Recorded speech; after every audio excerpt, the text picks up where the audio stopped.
Hello, good morning. Uh, Today is Monday, November 18th, 2024, and I'm back to again talk about the Mexican dual citizenship issue. I've got good news for me, but I just wanted to do a follow-up video to the first video that I posted um, late September of 2024, a little less than 2 months ago. About my process in obtaining my Mexican birth certificate, passport, and all the pertinent documentation that goes with that. So, anyhow, um, if this helps you, I'm glad. I'm just trying to share my experience so that it will help someone, it will facilitate things for whomever. If I help one person, I've done my job and I'm okay with that. Um, I've gotten, little views on the former video that I uploaded. But I don't have a lot of followers on YouTube, so I didn't expect to have hundreds and hundreds of views.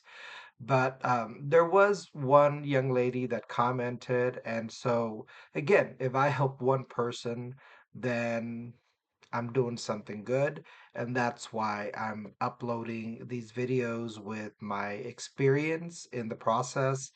And that's it. I mean, I'm just a regular person uh, trying to obtain my dual Mexican citizenship. I am an American by birth, but my mother was Mexican. She is now deceased, and my father was Texan. He was born here in Texas, and I'm third generation Texan on his side. So anyhow, here we are. If you see me looking this way, is because the first time that I uploaded the video, I had no notes. I just rambled like I'm doing now. But this time I decided to just jot down some notes so that, first of all, that I was capturing all the bullets that I felt that were important to share, and also just providing some more information on the other pertinent documents that come with your Mexican passport and your Mexican nationality. Okay, so if you see me looking down this way, it's because I'm reading off of my notes. Anyhow, today is Monday, November 18th, 2024. Like I said, at this point, I have secured my Mexican birth certificate, my Mexican passport, and the other pertinent documents that I'm going to mention in a second. And I'm going to be reading my notes so that I'm giving you correct information. So, along with my Mexican passport, I secured the CURP, CURP. I don't know how to say it. El CURP, which is basically CURP stands for Clave Única de Registro de Población.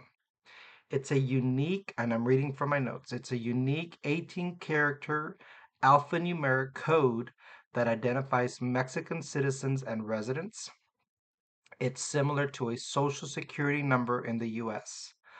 A CURP is required for many administrative tasks in Mexico, including applying for a driver's license, registering a vehicle, getting a job, obtaining a tax ID number, accessing government services, and civil registry matters. CURP is generated from a person's name, date of birth, and other information, and it remains the same throughout your life. You can consult your CURP online for free by entering the consultation portal. If you don't already know your password, you'll need to fill out a form with your personal information.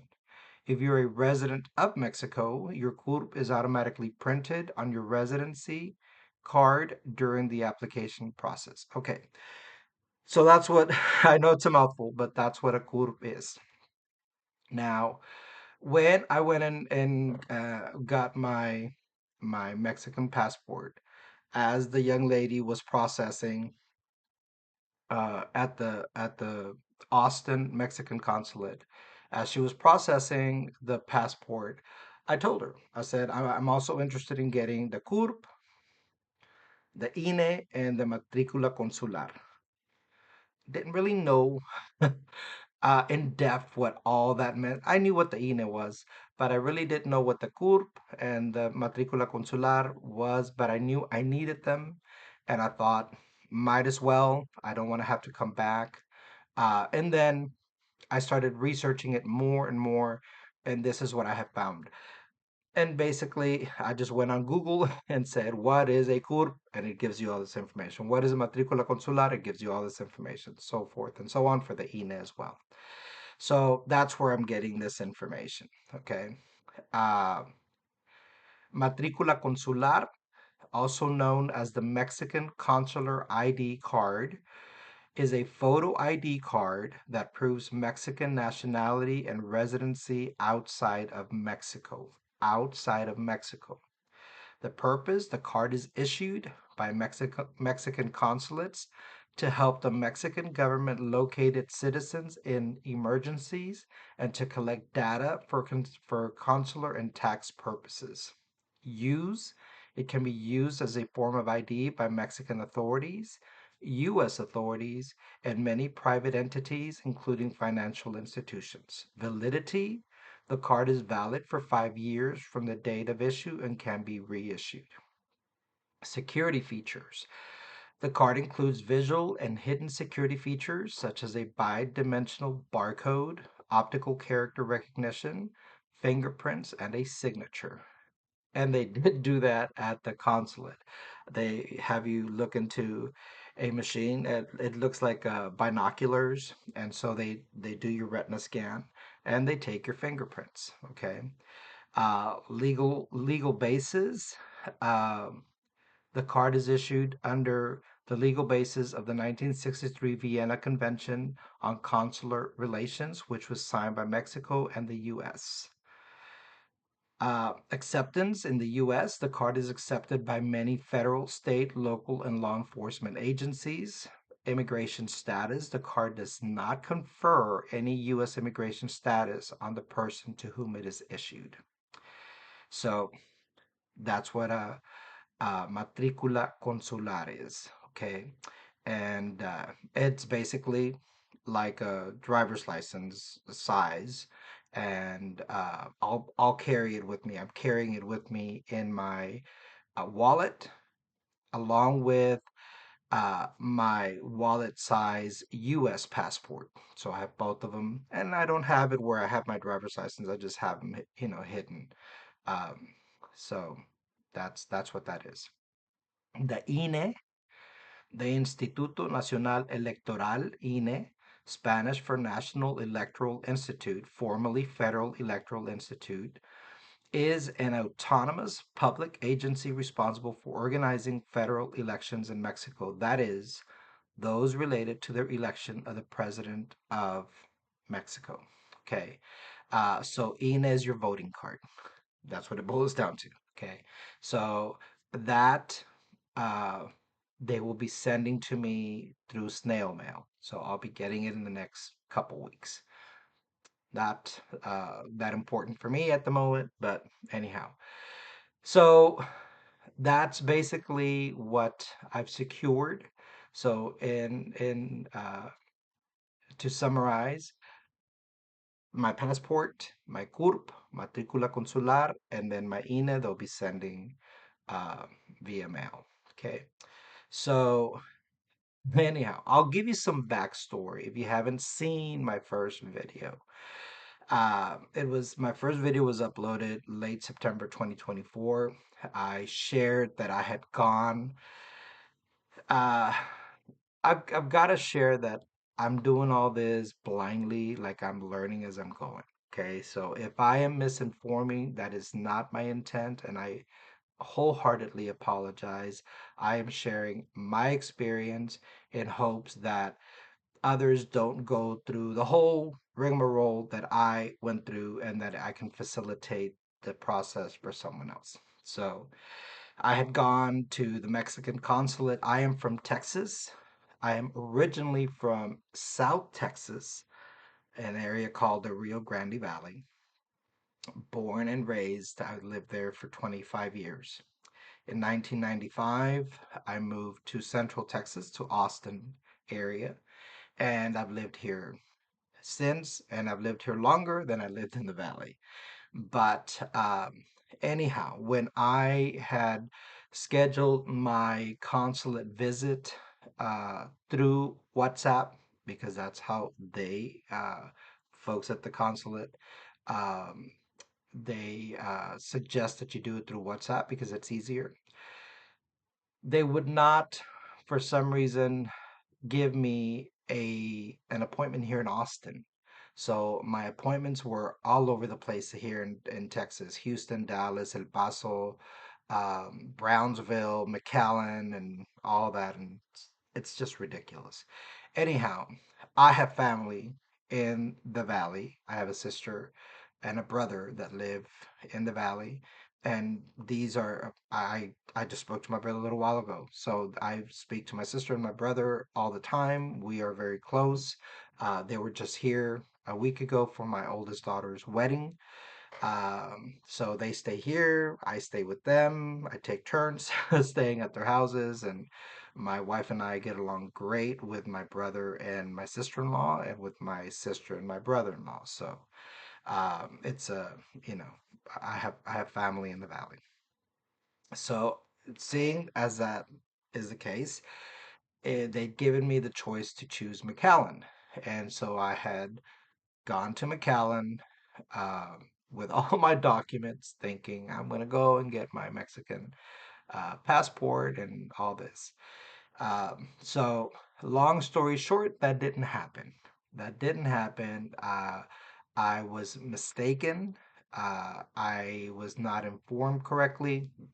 Me, I No one is informing me. I'm trying to find all this through the interweb. And so that's how I'm learning. I'm going. And I'm hoping that me sharing this information helps you not make the same mistakes I made in the process. Anyhow, um, on the appointment, it said passport, matricula consular, INE, and I'm thinking, okay, perfect. I'm gonna get my everything, right? Well, it doesn't work that way, and it was explained to me later after that day uh, that you first have to get your Mexican birth certificate. Think about it this way. Think about it like here in the US. You are born, you are given your birth certificate. Years later, you grow up, you go and get your driver's license. You register to vote. And if you're going to travel, um, not only domestically, but abroad, you have to get your passport. If you think about it in that sense, then how it was explained to me makes sense. You have to get your Mexican birth certificate first. And after you have your Mexican birth certificate, you get your passport, and at the consulate here in the US, you can go get your passport and your INE and your Matricula Consular and all that good stuff. Okay. So if that facilitates it for you to understand it better, here you go. That's a gem I'm giving to you so that you don't have to go through what I did. So anyhow, I went to McAllen. I was all excited. I have this binder that I have all my documents in, and all that good stuff. I have them in these protective covers. I walk in thinking I'm going to get what I came here for. It didn't work out that way. Uh, I was told immediately, no, you're not here to get your passport. You don't even have your Mexican birth certificate. And if you can go and look at the other video too, so that you can see how that went. Anyhow, long story short, uh, the young lady that I spoke to at the Mexican consulate, we got off on the wrong foot, and then we kind of brought it back in. We reined it in. We were on good terms. She ended up being such a blessing and a great contact to have. So thank you to that lady. I won't mention names because I don't want to inundate her with people contacting her and all that good stuff. But she turned out to be a blessing. So everything happens for a reason. I've always believed that. I'm not just saying that for this video. I That's how I live my life. It's like when one door closes, one door opens, and all that good stuff. I Although all those isms I believe in. So I was frustrated at the moment when that was happening. Uh, but God put her in my way for some reason, and she turned out to be a blessing. She turned out to be someone that helped me out, and I am so grateful and humbled by the whole experience. So I thank her for helping me secure what I now have. Uh, Anyhow, uh, I had mentioned in my other video that the issue with me not being able to get my Mexican birth certificate through the U.S. Mexican consulate was because one of the documents that you need, both my parents are deceased. I am 56 years old. Both my parents are deceased. My mother was the Mexican national. And their marriage license, which I have the original, was incorrect. Her last name, the last name that she used, was incorrect, and it all goes back to family history and family drama. Her father, and there's an interesting caveat that I'll mention here in a little bit, but my mother's father was not in the picture. So she was raised by her mother and her maternal grandmother. So long story short, when she married, she used her mother's last name and her grandmother's last name instead of her father's last name, which is very odd. Here's the caveat and the backstory, which is very odd because my mom always, since I've had reason of understanding, has always used her father's last name. She was very proud of that last name, and I love that last name too. And now I proudly have it on my Mexican birth certificate and my passport, and it brings a big smile to my face because I live to honor my parents, and in a big way, I don't want to get emotional, but in a big way, I am honoring my mother. And so she always used that last name. So it just um, befuddles me that when she got married, she wouldn't use her last name, her actual maiden name. Anyhow, so that was one of the documents, or that is one of the documents that you need. Now, I want to clarify again, like I did in my last video.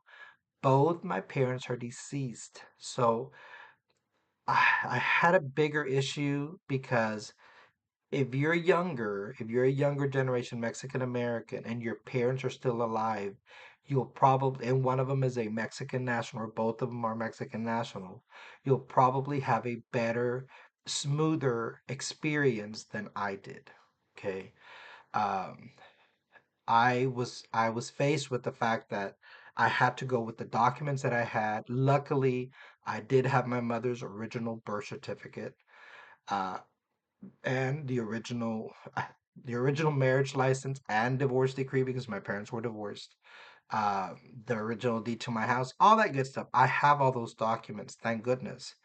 Nonetheless, my parents' marriage license, her last name was incorrect on the marriage license, and that young lady caught it right away. And she said, if you're gonna get your Mexican birth certificate through the U.S.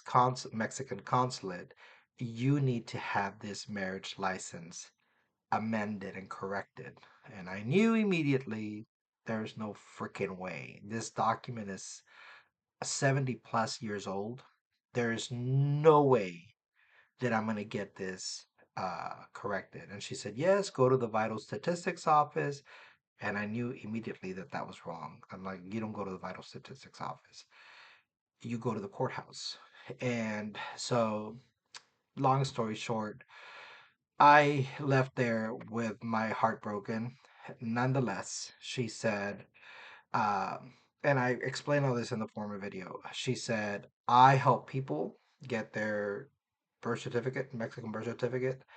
I do charge $300. I do this away from company time. This is not the consulate doing this. This is me doing this. But there is a charge because I do it on my own time, away from company hours, away from the consulate. I do this on my own time. There's a $300 fee. I will get you your Mexican birth certificate. She suggested that I cross over to Reynosa, which is the border town. As I explained in the last video, I spent a lot of time in Reynosa as a child. I have family there. I have strong bonds with cousins there. They've come to visit. They begged me to go visit. I will not cross over to Reynosa. The last time I was in Reynosa was in 1994. And then shortly after 1995, I moved, relocated to Central Austin. We used to spend a lot of time in Reynosa during the Christmas holidays, special days, weekends. So we used to spend a lot of time there. In the late 90s, early 2000s, Reynosa became very unstable. The cartel was heavily situated in Reynosa. There was a lot of shootings and killings and all this good stuff. Very tumultuous. Um, so I didn't want to go to Reynosa. I knew that. And I could have easily called one of my cousins. I know in my heart that they would have said, "Yep, we'll come get you. We'll come get this." But I didn't have the time. It was a Friday. It was a Friday afternoon, midday, and we I had not planned to be there more than just through the weekend, and so it wasn't gonna happen.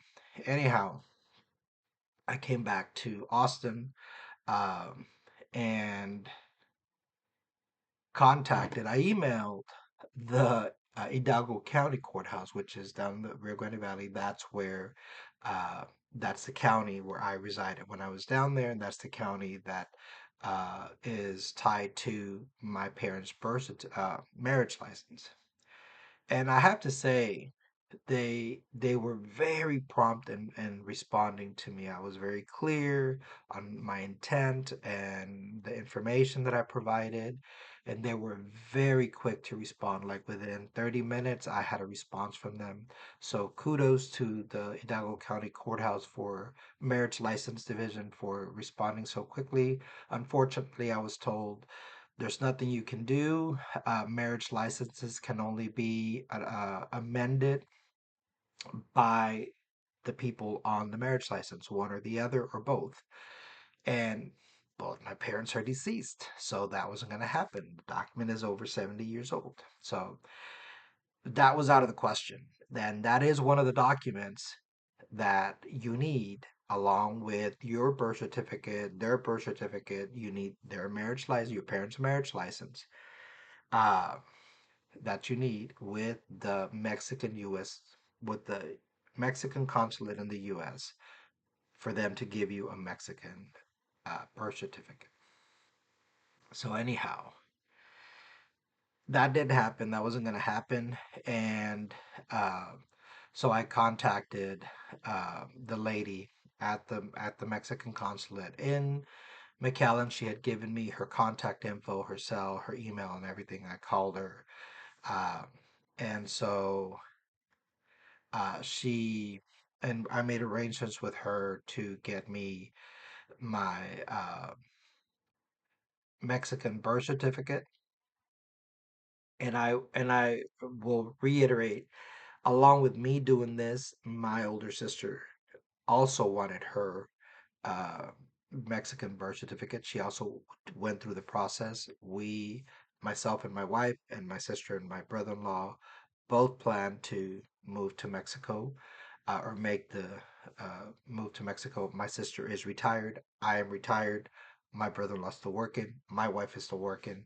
So this isn't going to happen until maybe 3, 4 years from now. But we're trying to get everything in check in this time frame in the next few years. We are traveling to the different areas in Mexico that we have pinpointed to scope out. Our travels are twofold. They're vacation slash journeys, so that we can exploration journeys is what we're calling them, so that we can explore the area, see if it's an area that we would like to live in, and so forth and so on. So that's what we'll be doing in the next few years. Uh, so that's the thing. So she is also doing the process. This young lady, she's a young lady at the Mexican consulate in McAllen, was sweet enough to agree to take on both our our projects, mine and my sister's. She did get paid $300 by each of one of us, uh, and so I w- I did what I had to do on my end. I got apostled. Look that up. Apostled, APOSTILLED, apostled American birth certificates for myself, for my sister, and sent that to my sister along with my mom's original birth certificate and a copy of my mom's US ID and a copy of my driver's license, US driver's license. So for each packet, basically for mine and for my sister's, it was going to be the original, my original apostle birth certificate. It has to be done by the state of Texas. It has to be apostled by the state of Texas. It was a $15 charge for mine and a $15 charge for my sister's. I explained that in the other video. Uh, so the original U.S. birth certificate, apostled, um, my mom's original Mexican birth certificate, a copy of my mom's U.S. ID, which thankfully I had, and a copy of my driver's license. So four documents, and then my sister put her items together. We used my mom's only original Mexican birth certificate for both of us, and that worked. The lady was able to get each one of us our Mexican birth certificate. It took a week. So I sent the documentation to my sister, and she went and hand delivered the documentation to the lady on Wednesday, and by next Wednesday, we were handed our Mexican birth certificates. So it took a week. So $300 is money well spent in my eyes, and the fact that I didn't have to go and deal with the bureaucracy in Mexico, that I didn't have to cross over to Reynosa, that she facilitated all that for each one of us. It's money well spent. Money well spent. And excuse me because my allergies are just through the roof. Oh, sorry. Anyhow, uh, so it took her a week. And so early, I think it must have been like October 5th or 7th, around there, my sister had in her hands my Mexican birth certificate and her Mexican birth certificate. And seeing as how I knew she was coming up for my daughter's wedding early November, she was gonna send me my information through mail. I said, no, keep it, and whenever you come for the wedding, just hand it to me. And so I lost a month by my choice. Uh, but at that point, I already knew I had my Mexican birth certificate, so I was okay with that. So my daughter got married November 10th, uh, on a Sunday. And before my sister went back to her home, she handed me the documentation, my Mexican birth certificate, my American birth certificate. Uh, sorry, my American birth certificate, my Mexican birth certificate, and I was ready. I was ready to go then to the Austin Mexican consulate and finish the process. So I did that this past Friday, November 15th, 2024. I decided, you know what? I'm not um, going to make an appointment. I'm just going to show up. I'm going to take the chance. And I'm glad I did. They open I'm gonna give you all the details so that you can know. So they open at 8. I was there at 7:30, got in line. There were already a few people ahead of me. At 7:45, they opened the doors, they let us in. The guard at the front said, "What are you here for?" I told him I don't have an appointment. He said, "No problem, get in line." They basically have a clear uh, protect protector, kind of like a folder, and they asked me for my Mexican birth certificate and a form of ID. I gave them my Texas driver's license. They put it in that clear folder, and it has a number. And he said, when they call your number, you go up to the window, and you'll get your Mexican passport. I said, all right. So I sat there. They started calling people about 8:10, 8:15, and it says passport. So there's like seven little windows. And while I was there standing, telling the young lady what I was there for, uh, I said, I'm also interested in getting the CURP. I'm also interested in getting the INE, and I'm also interested in getting the Matricula Consular. And she said, absolutely, not a problem. And so she started, you know, I handed her the documentation, she started working on that. They do take a retinal scan, and they take your fingerprints, and then she prints everything out. She highlights it. She says, make sure that you have that everything that is on there is correct, and then you're gonna sign. And then as she was doing all that, it took her about 20, 25 minutes while she's doing all that. And I said to her and the young ladies that are behind the other counters, I said, why do you guys get such a bad rap online? Because I've been here twice, and both times I've encountered nothing but nice people. You all are so pleasant, and you all are just, you know, have been very nice. And yet online, you guys get bad reviews, and I'm sorry. I said, because that's not what I've experienced. And I was just talking to them, making conversation. We were laughing about it and stuff. And um, I was there once before to get information, and I was in another area, and the young lady at that other area that day was very helpful, very nice.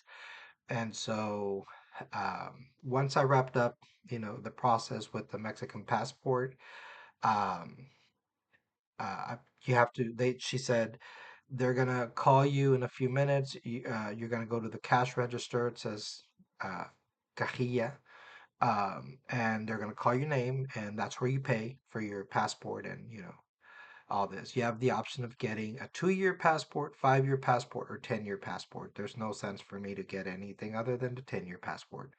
So they have the pricing there. I paid $198 for a 10-year passport and $39 for the Matricula Consular. So they have a sheet with the pricing. And then it says, para personas de tercera edad, it's this much. And it's 50% off. And I asked the young lady, I said, what do y'all consider personas de tercera edad? And she said, anyone 60 and over. I said, perfect. So I said, do you mind if I take a picture of this? She says, no. So I took a picture of it. And my sister, I am 56 years old. My sister just turned 61. She's a Halloween baby, so on October 31st, she turned 61. And so she'll pay $99 for her 10-year Mexican passport. And I think the matricula consular is still $39. Still, she'll save herself $100, which is great. So I stood around waiting for the lady behind the cash register to get in. What's happening is I didn't know this. Again, you don't know, no one explains things to you. But you're waiting because all the people that they've called, including yourself, they are processing your Mexican pass. You're gonna walk out of the Mexican consulate with your passport. Okay, it's very different for me because whenever I've gotten my U.S. passport, you go and they send everything off, and then I don't know, 2 months later you get your passport in the mail. And I thought that's what's gonna happen here too. Well, no, señores. You walk out of there with your Mexican passport, your matricula consular, and while I was standing there telling the young lady what I wanted, I said, I also am interested in getting the CURP. She said, you get that online. I said, okay. And so before I would leave, I was gonna ask her for the website. But as we were wrapping things up, she said, I found your CURP and I went ahead and printed it for you. How nice is that? So I the CURP, I walked away with the printed version of the CURP. I didn't have to wait for that. She just gave it to me. So I put it in my binder that I have with all my stuff. And then waited for uh the lady behind the cash. It's a cajilla and it's a window. It's not a cash register, but it's a window. And so she's calling out folks. And so when she came and sat and with a bunch of a lot of paperwork and it's in those clear envelopes, I just went up to her and I said, "Will you be calling out?" And she looked, she goes, "Yeah, and yours is coming up." I said, "Okay." So I stood around in the interim while I was waiting. I waited about 30 minutes. I went to the other lady who had helped me the first time I was there and I expressed my thanks to her. And I said, I was here a month ago. You were very sweet and just very helpful. And I just wanted to thank you for for being nice and for being helpful to me. And she's like, "Oh, thank you. You just made my day." I just feel like we're so quick to, sorry, pardon my French, but to bitch about all the bad stuff that we sometimes forget to thank people for the good that they do. So anyhow, uh, I went and thanked her.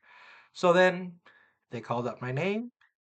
She said it's gonna be 237, whatever, 237. I think it's 198 for the passport and 39 for the matricula consular. Paid with my credit card. Uh, and she handed me my Mexican passport, my matricula consular, and my receipt for what I was there for. So that's it. I have my Mexican passport. So happy, and I have my Mexican birth certificate, and you know, I'll just kind of summarize what I paid up to now. It's almost, I'm gonna say close to $600. For me, I know $600 is $600. For me, that is money well spent. That is money that I feel these documents are worth every cent of that money. And I understand for some people $600 is a big stretch. But I'm going to explain where the breakdown is. So the $300 for the Mexican birth certificate for this lady to help me. Now I have to say that I've seen companies or yeah, companies and people, influencers on Instagram, uh, touting, these companies that help you with obtaining your Mexican birth certificate. They too charge. So I think the one company, I'm in Texas, one company in California was going to charge me like $250 to get me my Mexican birth certificate. This lady did that for $300. So $300 for the Mexican birth certificate to get it from Mexico to me in the U.S. And then $198 for a 10-year Mexican passport at the Mexican consulate on U.S. soil, and $39 for the matricula consular at the Mexican consulate in U.S. soil. So that alone is $537 plus other incidentals. What incidentals? The $15 to get my U.S. certificate apostilled here in the state of Texas. Uh, Postage to send the documents to my sister. And then about $60 to get my sister, and this is for all this $60 to get an original copy or an original of my sister's birth certificate and to get my birth certificate amended. So I think it was like 26 and 26 or something like that, almost $60. So all in all, I'm gonna say about $600. Um, Again, money well spent. So that's my drama. That's my experience with my dual citizenship, but I've got it now and I'm so happy and it just brings me a sense of relief. So what now? I've got questions. Now I've got questions. Uh, like I said, my wife's and my plan, and my sister and my brother-in-law's plan is to move to Mexico in about 3, 4 years. Um, so, you know, now my questions are more of when I go to Mexico, do I use my US pass? Do I enter as a US citizen or do I use my Mexican passport just for travel, like just for a week, Um, which one do I use? Am I in the wrong for using one and not the other? And I know I'm not, but I'm just like, I want to know all this before the next time I travel to Mexico, which God willing will be, the next few months. We're planning to go to Guadalajara for a week. So, those are my questions. If you know, post your answer in the section below in the comments. If you have your dual citizenship and your Mexican dual citizenship, and you travel to Mexico or you travel, um, tell me which one should I use and which one is more appropriate. Uh, all that. How do you handle immigration? Because the other thing to consider is I will always travel with my wife. So I'm gonna be, if I use my Mexican passport, I'm gonna be a Mexican coming into their to my country, but my wife will still be an American coming in as an American into Mexico. So how do we handle that dynamic? Um, Speaking of my wife, so what about my wife? And what about when we move to Mexico? How does she become a Mexican citizen? Well, unfortunately, um, the Mexican citizenship is only passed down from parent to child.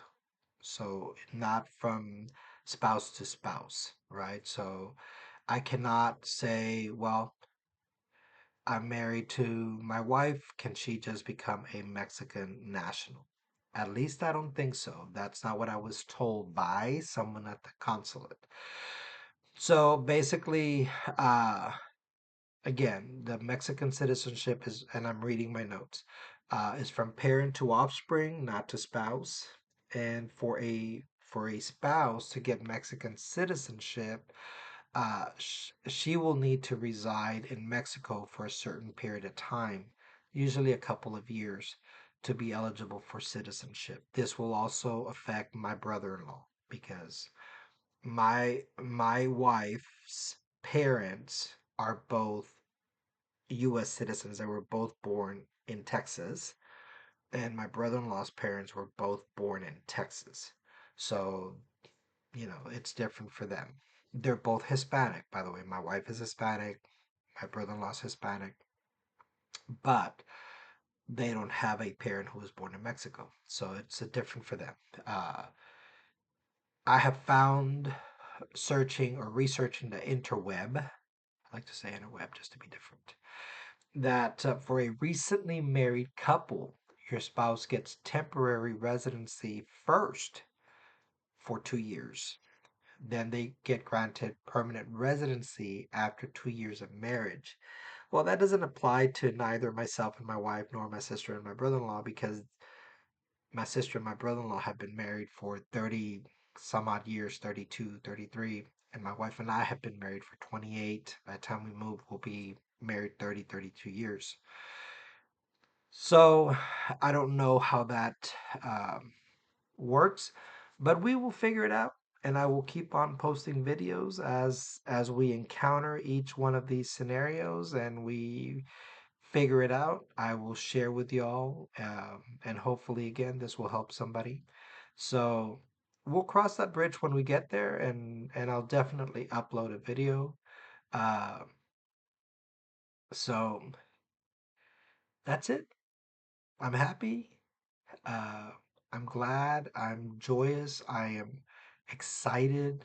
Um, and just, if you have any questions, or if you have any guidance, also, if you've experienced this and would like to share, please post down below, because this will help not only me, but it would help others that are doing this process. And what better way than to share our experience so that others don't have to bump their head against the wall, like and reinvent the wheel when we could share our experiences and possibly make it easier. Anyhow, I've made this long enough, so thank you and God bless.